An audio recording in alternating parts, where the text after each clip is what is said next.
ఇప్పుడు హైదరాబాద్ లో చెరువులు ఆక్రమించి కట్టిన వాళ్ళు ఎన్ కన్వెన్షన్ సెంటర్ కానీ ఇవన్నీ కూడా కూల్చేస్తున్నారంట రేవంత్ రెడ్డి గారు, హైడ్రా రంగనాథ్ గారు. దీన్ని బట్టి మీకు ఏమనిపిస్తుంది? ఇది ఇప్పటికైనా సరే తెలుసుకున్నారనిపిస్తుంది అంతే. ఇది ఎప్పుడో చేయాల్సిన పని. Better late then never. ఇప్పుడన్నా సరే స్టార్ట్ చేశారు, బట్ ఇంకా చాలా ఉన్నాయి చేయాల్సినవి. This only the beginning. ఇంకా చాలా ఉన్నాయి. అయితే నాకు చిన్న డౌట్ ఏంటంటే, ఆక్రమిత స్థలంలో కాలేజీలు కానీ స్కూల్స్ కానీ కట్టి ఉన్నాయనుకోండి, ఎడ్యుకేషనల్ ఇన్స్టిట్యూషన్స్, దాన్ని ఏం చేయమంటారు? ఏం చేస్తారండి, ఆటోమేటిక్ గా ఫీజు కలెక్ట్ చేస్తున్నారు. గవర్నమెంట్ దాంట్లో కన్నా షిఫ్ట్ చేయాలి, లేదు రెంటల్ బిల్డింగ్స్ లో కన్నా షిఫ్ట్ చేయాలి, తప్పదు. కానీ ఆ బిల్డింగ్స్ అయితే తీసేయాలి, ఆల్టర్నేటివ్ చూపించాలి. ఫీజు అయితే లక్షల్లో తీసుకున్నారు కదా, వేరే ఆల్టర్నేటివ్ చూపించాలి వాళ్ళు. బిల్డింగ్ అందులో ఉంది కాబట్టి ఇంకొక పర్పస్ చూపించి ఉంచడం అనేది దట్స్ నాట్ కరెక్ట్. అంటే ఎడ్యుకేషన్ ఇన్స్టిట్యూషన్స్ ఉన్నా సరే కూల్చేయమంటున్నారు. కూల్చేయమంటలో ఫస్ట్ వెకేట్ చేయండి, వాళ్ళకి ఆల్టర్నేటివ్ ఛానల్ చూపించండి. ఐదర్ గవర్నమెంట్ లో అన్న ప్రొవిజన్ ప్రొవైడ్ చేయాలి, లేదు వాళ్ళు తీసుకున్న ఫీజులు ఉన్నాయి కాబట్టి రెంటల్ దాంట్లో కన్నా షిఫ్ట్ చేయండి ప్రెమిసెస్. Otherwise what ever. కానీ వాళ్ళ కెరియర్ డిస్టర్బ్ కాకూడదు. అట్లా అని మన సిటీ కూడా ప్రోగ్రామ్ స్టార్ట్ చేసినప్పుడు దీని మూలంగా దాని మూలం కాదు, ఏదో దాని మూలంగా అయితే ముందుకు వెళ్ళాలి. అయితే రేవంత్ రెడ్డి గారికి దీనివల్ల బ్యాడ్ నేమ్ రావడానికి అవకాశం ఉందంటారా? I don't think so. అలా ఏమనిపించట్లేదండి, నెవర్. ఇప్పటికైనా somebody has taken dare step. ఒకళ్ళైనా ముందుకు వచ్చారు, ఇది ఎప్పుడో చేయాల్సిన పని. అయితే ఇప్పుడు హైదరాబాద్ లో చెరువులు ఆక్యుపై చేస్తున్న బిల్డింగ్లన్నీ కొట్టేస్తున్నారు, మీకు ఏమనిపిస్తుంది అంటారు? తీసేయాలి సార్ అది. దాని వల్ల మొత్తం ప్రకృతి వైపరీత్యం చెంది మొత్తం వరదలన్నీ ఇళ్లకు వచ్చేసి మొత్తం హైదరాబాద్ అంతా ఆగమవుతాం సార్. రాజధాని సార్ ఇది, తెలంగాణలో ఏకైక రాజధాని మనది హైదరాబాద్ అనేది. పెద్ద పట్టణం సార్ ఇది. ఈ పట్టణాన్ని ఇట్లా ఆక్రమించి మొత్తం సర్వనాశనం చేసింది సార్. మొత్తం భూస్వాములు ఎలా పేదలు ఇవ్వలేరు సార్, మొత్తం బడా భూస్వాములే ఉన్నారు సార్. వాళ్ళని ఖచ్చితంగా ఆక్యుపై చేసేయాలి, మొత్తం తొలగించాలి సార్, తొలగించాలి సార్. అంటే నా డౌట్ ఏంటంటే, ఇప్పుడు ఒక చెరువు ఆక్రమించుకుని ఏదన్నా కాలేజీ కట్టారండి, కాలేజీ కానీ స్కూల్ కానీ, అప్పుడు దాన్ని కూడా కూల్చేయమంటారా వదిలేయమంటారు దాన్ని? లేదు సార్, సమాజానికి పనికొచ్చేది ఏదైనా ఉంచాలి సార్. సమాజానికి పనికొచ్చేది అది ఏదైనా బట్టి ఉంచాలి. కాలేజీ లాంటివి ఉంటే మాత్రం ఖచ్చితంగా దాన్ని పునర్పరిశీలన చేయాలి సార్. అది ఖచ్చితంగా చేసి దాన్ని అలా, నా ఒపీనియన్ మాత్రం దాన్ని అలాగనే ఉంచితే బాగుంటుంది సార్. కానీ ప్రైవేట్ గా ఎవరైతే ఆక్రమించుకున్నారో వాళ్ళని మాత్రం ఉక్కు పాదంతో వాళ్ళని తీసేయాలి సార్. దీనివల్ల రేవంత్ రెడ్డి గారి మీద వ్యతిరేకత వస్తుంది అంటారా? ఏం రాదు సార్, ఏం రాదు. ఇది మంచి ధైర్యం చేసింది సార్.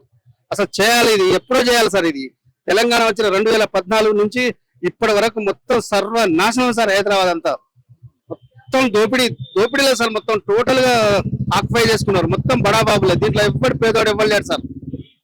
దీనివల్ల రేవంత్ రెడ్డికి ఏం కాదు సార్, దీనివల్ల రేవంత్ రెడ్డి రేటింగ్ బాగా పెరుగుతుంది సార్. ఇంకా ఇప్పుడు హైదరాబాద్ లో బిల్డింగ్స్ అంటే చెరువులు ఆక్రమించుకున్న వాటిని కూల్చేస్తున్నారండి, మీకు ఏమనిపిస్తుంది? అది కరెక్టేనండి. కరెక్ట్ గా అంటే ఇప్పటి వరకు మనకి కూల్చకపోతే మనం చాలా సార్లు వర్షాకాలం వచ్చినప్పుడల్లా చూస్తున్నాం. ఇప్పుడు నిజాంపేట రోడ్లన్నీ మనం చూస్తే ఎన్నో అపార్ట్మెంట్లు మునిగిపోయి కార్లన్నీ రిపేర్లు వచ్చేసి, అలాగే కుకట్పల్లి ఏరియా సరౌండింగ్స్ మొత్తం అంతా కూడా మునిగిపోతుంది. ఇలాగే వదిలేసి ఇప్పుడు ఈ కబ్జాలు ఇంకా ఎక్కువైపోయినాయి. అంటే లాస్ట్ 5 years 10 years లో ఆయన కబ్జాలు ఇవన్నీ చూసుకుంటే ఇవి ఎక్కువైపోయి కన్స్ట్రక్షన్స్ అయిపోయినాయంటే కనుక మరో చెన్నై అవుతుంది మన హైదరాబాద్. అక్కడ వరకైతే మనం గ్యారంటీ చెప్పగలం. ఈయన చేసిన పని కరెక్ట్. అలా ఇంకా చేయాల్సింది చాలా ఉంది. రేవంత్ రెడ్డి గారు డేరింగ్ సీఎం అని మేము అనుకుంటున్నాం. దీనివల్ల రేవంత్ రెడ్డి గారికి ఆయన ఇబ్బంది ఏర్పడుతుంది అంటారు? ఒక మంచి పని చేస్తే ఇబ్బందులు అనేవి కామన్ గా వస్తూనే ఉంటాయి. వాటిని ఎలా అధిగమించగలడో ఆయన చేయగలరని మేము అనుకుంటున్నాం. ఇప్పుడు నాకు చిన్న డౌట్ ఏంటంటే, ఆక్రమిత ప్లేస్ లో ఈ చెరువులు ఆక్రమించుకుని స్కూల్స్ కానీ కాలేజీలను కట్టారనుకోండి, అవి ఏం చేయమంటారు? సార్, స్కూల్స్ కాలేజెస్ ఆక్రమిస్తే ఏం చేయమని అంటారు? మీరు అన్నట్టు నిజంగానే ఆక్రమించి కట్టారు. రేపు ఈ స్టూడెంట్స్ ఉన్నప్పుడే ఆ బిల్డింగ్స్ ఏమైనా డిస్మాండిల్ అయినాయి అనుకోండి, ఏదన్నా ప్రాబ్లం వచ్చి ఏదన్నా ఒక బిల్డింగ్ అన్నా మీకు ప్రాబ్లం అయింది అనుకోండి, ఎంత నష్టం జరుగుతుంది? ఆ ఇష్యూస్ చూపించి దాన్ని ఇది చేయడం అనేది తప్పు. ఏదున్నా సరే, స్కూల్స్ అయినా ఏదున్నా సరే అది డిస్మాండిల్ చేయాలి, పక్కన దానికి ఆల్టర్నేట్ అనేది చూపించాలి. అది మేనేజ్మెంట్ అయినా గవర్నమెంట్ అయినా. ఇప్పుడు హైదరాబాద్ లో బిల్డింగ్లు కొట్టేస్తున్నారు, మీకు ఏమనిపిస్తుంది? అవినీతి వల్ల ఎంత కేసీఆర్ మీద రేవంత్ రెడ్డి బాగానే చేస్తున్నాడు అనిపిస్తుంది. రేవంత్ రెడ్డి బాగానే చేస్తున్నాడు. ఇప్పుడు నాగార్జున కబ్జాలో అన్ని కబ్జాలు చేసేస్తున్నారు, లేనివాడికి ఏమీ లేకుండా పోతుంది. అంటే మరి రేవంత్ రెడ్డి మీ వ్యతిరేకత వస్తుంది, రేవంత్ రెడ్డి గారి బ్యాడ్ నేమ్ వస్తుందా, చెడ్డ పేరు ఏమైనా రావడానికి అవకాశం ఉందా? లేదండి, బాగానే చేస్తున్నాడు. రేవంత్ రెడ్డి పరిపాలన బాగుంది, కష్టపడి పైకి వచ్చాడు. ఒక కనుగోలు అందరూ వెళ్ళిపోయినా సరే ఇక బాగా చేస్తున్నాడు. ఇప్పటికైతే బాగా చేస్తున్నాడు. తర్వాత అయితే మనం ఇప్పుడైతే బాగుంది. ఇప్పుడైతే బాగానే చేస్తున్నాడు. ఇప్పుడు ఎవరైనా చెరువులు ఏమైనా బిల్డింగ్లు ఇప్పుడు నాగార్జున గారు వీళ్ళందరూ కూడా కొట్టేశారండి. ఒకవేళ ఆ బిల్డింగ్ లో కాలేజీలు ఉన్నాయనుకోండి, ఏదైనా ఎవరిదైనా కాలేజీలు కానీ ఏం చేస్తాంటారు? కాలేజీలు కూల్చుదా వద్దా? కాలేజీలు మరి కాలేజీలు ఉన్న వాళ్ళు మరి బాధపడతారు కదా. అది అలా ఉంచేస్తే బెటర్. ఈ పడగొట్టేసిన కాలేజీ వాళ్ళు కాలేజీ చేసే వాళ్ళు అలా ఉండిపోతే బెటర్ అనిపిస్తుంది. ఆ పడగొట్టకుండా ఉంటే మంచిది అనిపిస్తుంది. కాలేజీల వరకు పడగొట్టినా పర్లేదు కానీ కాలేజీ వరకు ఉండితే బాగుంటుంది. మరి దానికి డబ్బులు ఖర్చు పెడుతున్నందుకు అట్లా ఉండిచేస్తే బెటర్ అనిపిస్తుంది. సార్, ఇప్పుడు హైదరాబాద్ లో బిల్డింగ్లు కొట్టేస్తున్నారండి, మీకు ఏమనిపిస్తుంది? మంచిగా చేస్తున్నారు. గవర్నమెంట్ మంచి యాక్షన్ తీసుకుంటుంది. ఎప్పుడో జరగాల్సింది 10 years బ్యాక్, ఇప్పుడు లేట్ అవుతుంది. అంటే మా డౌట్ ఏంటంటే ఇప్పుడు ఎన్ కన్వెన్షన్ కొట్టేశారు, ఇంకా రాజకీయ నాయకులు బిల్డింగ్లు కొట్టేశారండి. అంటే వాళ్ళు ఆ చెరువులు ఆక్యుపై చేస్తున్నారంట.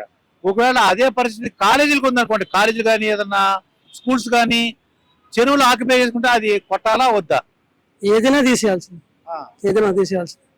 అంటే వాళ్ళకి గవర్నమెంట్ ఒక సిగ్నల్ ఇచ్చింది. అంటే పెద్ద పెద్ద వాళ్ళు కూడా మేము లెక్క చేయమనేసి మిగతా వాళ్ళకి కూడా బాగుంటుంది. అది మంచి యాక్షన్ అది. ఎందుకంటే కంపల్సరీ ల్యాండ్ చెరువులు తీసుకోవడం చాలా కష్టం. దానివల్ల ఇప్పుడు రైన్ పడిన మన డ్రైనేజ్ ప్రాబ్లమ్స్ కానీ ఇవన్నీ రావడం దానివల్లే. కాబట్టి కంపల్సరీగా దాని మీద యాక్షన్ అయితే జరగాలి. గవర్నమెంట్ మంచి యాక్షన్ తీసుకుంటుంది. అలాగే ప్రొలాంగ్ చేయాలని కోరుకుంటున్నాను. అయితే రేవంత్ రెడ్డి గారికి ఏమన్నా అంటే ఈయనకి ఏమైనా కక్షపూర్తి చర్యలు కానీ రాజకీయ కక్షలు తీర్చుకున్నాడు అంటారా? అట్లా ఏం లేదు. ఏ గవర్నమెంట్ చేయాల్సిన పని అంతే. ఆయన ఒకటైనా మనం అనట్లేదు, ఎవరైనా చేయాల్సిన పని. కరెక్ట్, అది కరెక్ట్ యాక్షన్ అది. అంటే ఆయన మీద వ్యతిరేకత ఏమైనా వస్తుంటారా? వ్యతిరేకత కానీ ఆయన మీద కోపం కానీ ప్రజలకి ఉంటుంది. ఎవరైతే చేశారో వాళ్ళకు ఉంటుంది. కానీ తప్ప కొన్ని భరించాలి. భరిస్తే బాగుంటుంది. వాళ్ళు కూడా భరిస్తే జనాలకు బాగుంటుంది కోసం కదా. ఆయన పర్సనల్ గా ఏం చేయట్లేదు కదా. ఆయన కూడా ఆయన ఎవరిని వాళ్ళ ఎమ్మెల్యేలు కూడా చక్కగా చేయట్లేదు, వాళ్ళని ఎవరిని కూడా చూడట్లేదు కదా. మంచిదే, మంచి పాయింట్. ఇప్పుడు చూడండి, హైదరాబాద్ లో బిల్డింగ్లే కొట్టేస్తున్నారండి, మీకు ఏమనిపిస్తుంది అంటారు?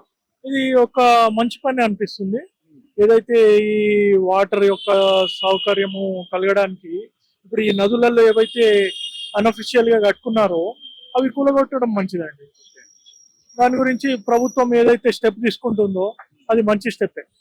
హైడ్రా అన్నది ఒక మంచి సౌకర్యం పబ్లిక్ గురించి. అది ఏదైనా కక్షపూర్తి చర్యలు అంటారా, లేదంటే రాజకీయంగా కానీ అలా అనిపిస్తుందా? అది ఏమనిపిస్తుంది మీకు? ఈ కక్షపూర్తి చర్యలు అంటే వాళ్ళు చేసినట్టు మేము చేస్తాం, మేము చేసినట్టు వాళ్ళు చేస్తున్నారు అని గవర్నమెంట్ మారిందన్నప్పుడల్లా ఇదేదో జరుగుతుంది. కానీ ఇప్పుడు ఇది ఏదైతే వాళ్ళు తీసుకున్నారో డిసిషన్, ఇది ఒక మంచి డిసిషన్ అనుకుంటున్నాను. అయితే మీ పేరు ఏంటండి?